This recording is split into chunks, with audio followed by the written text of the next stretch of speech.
Or if they don't have their full Trick Room option, then I can win with Trick Room. I can set it and then win with Vikavolt as my Trick Room sweeper.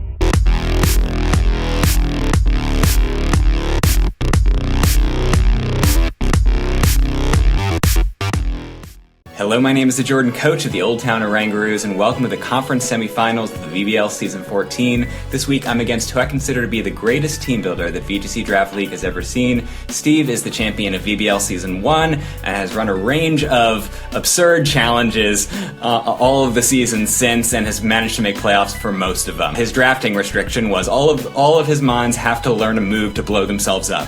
Explosion, Memento, Final Gambit, etc. But now he's playing his hardest, and I can't predict. This team is literally and figuratively explosive. I can't predict what Steve's going to do. He's been playing for years. He could do anything. So at some point, you got to turn on the juice and really force the issue. What I see as my advantage in the matchup is that I'm faster, and speed is the most important part of this game, in my opinion. Going first, you're in the position to KO their mons before they move. It's hard for opponents to win if they don't get to take their turns. I have the two fastest mons in the matchup. Electrode is the one I'm going to be leaning on.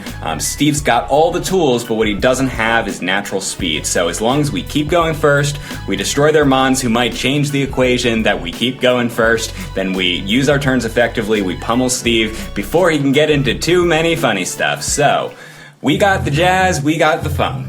We got the fastest mon on either side of the matchup. We got multiple boosts on this guy. We got Life Orb, 30% more power. We got Thunder rather than Thunderbolt because we can set the rain and make Thunder fully accurate. We got Terra Electric to boost it again. And we got Fake Tears. So the fastest mon and the speed of priority through Grimmsnarl before anything gets to move. I've got 4 different multipliers on a Terra Electric. This is the poppin' strat. If you don't know what Steve's gonna calc for, it's gonna calc max bulk, no bulk. Sometimes you gotta have multiple dials to be able to overwhelm your opponent if necessary. This is not where I plan to start it. This is way too volatile for my taste. I think this is gonna be game 2. Once I've seen the Scarf on Steve's side, he's gonna have one mon that's gonna be able to outspeed and surprise me. So as long as I can focus on that mon and remove it, then the Electrode and the Grimmsnarl can get swinging.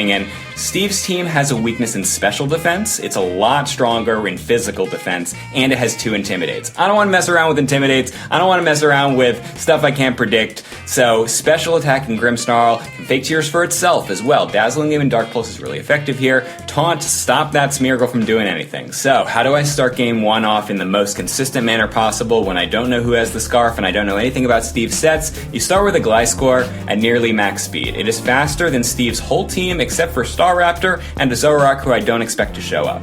So we can first Terraflying, Dual Wing Beat. We threaten a one-shot on Smeargle, on Shiftry. Because Dual Wing Beat is a double-hitting mood, it'll break Sash Smeargle and Sash Shiftry. They both could run it, and one-shot them before they do any funny business. Smeargle's got every move in the game, and I would like to just remove it from the field ASAP.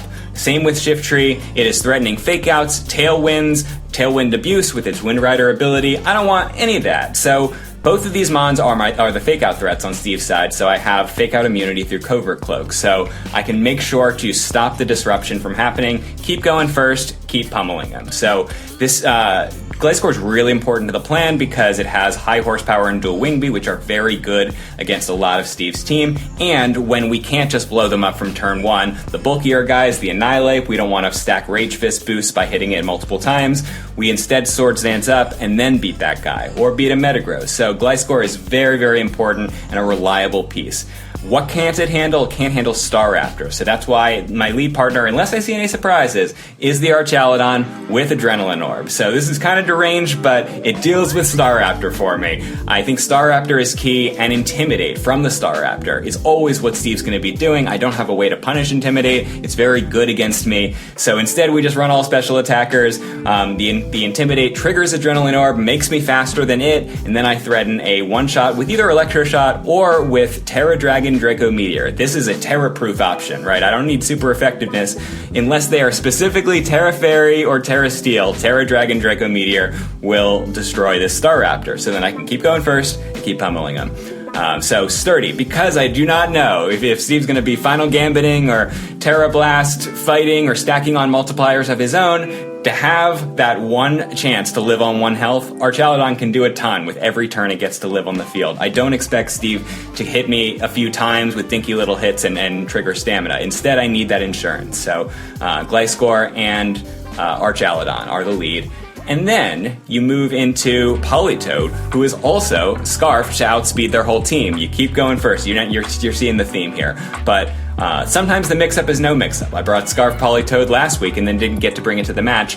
I think it can be just as surprising to bring it again. Weather Ball is very, very good damage into a lot of their team. That's Politoed's key attack. But when they might disrupt the weather on me, who knows? I've got Earth Power, which is very weather resilient, and particularly ground coverage is good against Steve's team. The two exceptions are Shiftry and Azumarill. And Poison Blast is the key to what Politoed can't normally hit very hard. We spam something in front of most of this team. It's either a Weather Ball, an Earth Power, or a Terra Blast. In niche end games, I might go for a Surf. So finally, you've got a Basque in the back. It's always good to have a Basque Legion in the back. I think Swift Swim is a trap. I've never run Swift Swim, and I think I can keep going first. I have the Tailwind option on Gliscor if I absolutely need it, and I have a Scale Shot option, which will increase Basque Legion's speed after it hits the field.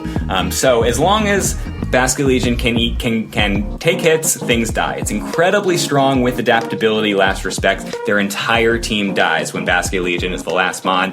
Then Last Respects is 200 base power. I don't actually want to use Wave Crash. My health is precious. I need to save every bit of health because sometimes Basque Legion won't go first and needs to be able to tank a key hit. And then if it tanks a hit and gets to move, something is dead. So that is the Basque plan. We'll have rain boosted waterfalls. We'll have mainly Last Respects and Protects. We'll position and get Basque Legion to close out these games.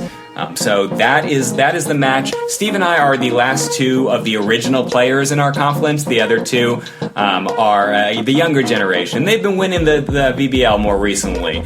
Steve and I are, I think, good contenders for whoever wins this one. So this is the Olds Bowl. We'll help each other. Whoever wins, the other will help get the Olds back on top. But this is how I feel walking into the match with Steve. Those are brave men knocking at our door. Let's go kill them! I respect your play, Steve, but I wish to knock you out of playoffs right now. Wish me luck, everybody. Oh yeah, this match will be streamed. I will have the link to that no later than Monday. Also, we might see it from Steve's perspective. He usually does live battle videos. So one of those will be in the description by Monday. Stay tuned.